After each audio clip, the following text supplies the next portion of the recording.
చెప్పండి. బీఆర్ఎస్ పార్టీని వదిలిపెట్టిపోయిన వాళ్ళు గాని, బహిష్కరించబడ్డ వాళ్ళు గాని మహా నాయకులు ఉన్నారు.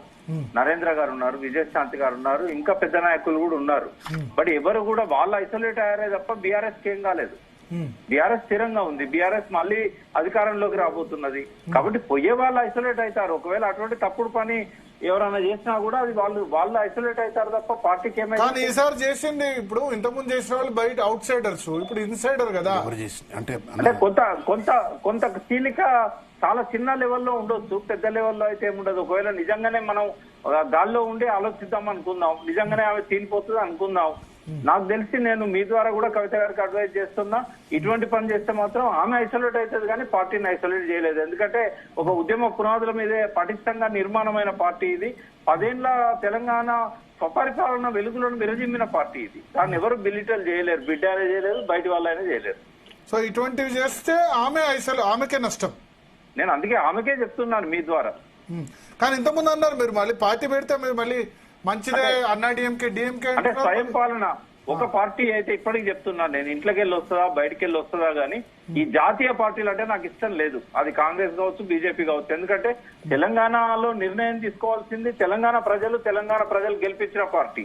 కానీ బయట మళ్ళీ అక్కడి నుంచి ఢిల్లీ నుంచి చక్రం తిప్పడం అంటే తెలంగాణ తెచ్చుకొని లాభం లేదు. ఆంధ్ర నుంచి చక్రం తిప్పుతేంది, ఢిల్లీ నుంచి చక్రం తిప్పుతేంది. మాకు అది ఇష్టం లేదు. Okay okay okay thank you V Prakash garu. Shravan గారు మీరు ఏమైనా చెప్పదలుచుకున్నారు? నథింగ్ అండి.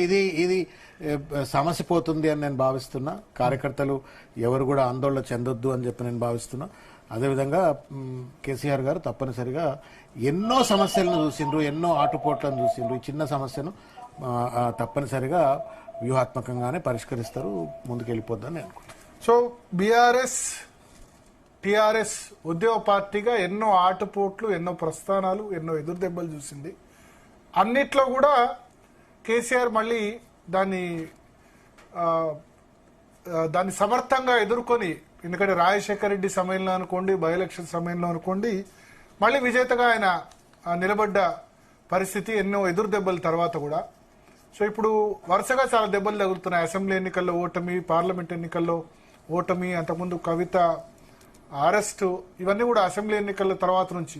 వాటన్నిటిని ఎదుర్కొని ప్లీనరీ సక్సెస్, సూపర్ సక్సెస్ అనుకుంటున్న తరుణంలో ఆ సమయంలో మళ్ళీ హరీష్ రావు కూడా కేటీఆర్కు మద్దతు ప్రకటించడం, నాయకత్వానికి ఓకే చెప్పడం, మళ్ళీ ఇప్పుడు ఇంతలో కవిత రూపంలో సమస్య వచ్చింది. దీన్ని కేసీఆర్ ఏ విధంగా ఎదుర్కొంటారు? ఆయన రాజకీయ జీవితంలో చాలా ఆటుపోట్లు ఎదుర్కొన్నారు, బట్ అన్నిటిలో కూడా ఆయన సక్సెస్ అయ్యారు. ఈసారి కుటుంబం నుంచే సమస్య వచ్చింది, ఒక కొత్త సమస్య. దాన్ని కేసీఆర్ ఏ విధంగా ఎదుర్కొంటారు అన్నది చూడాల్సి ఉంది. ఇది వాళ్ళ డీల్నే. Stay tune to Zee Telugu news.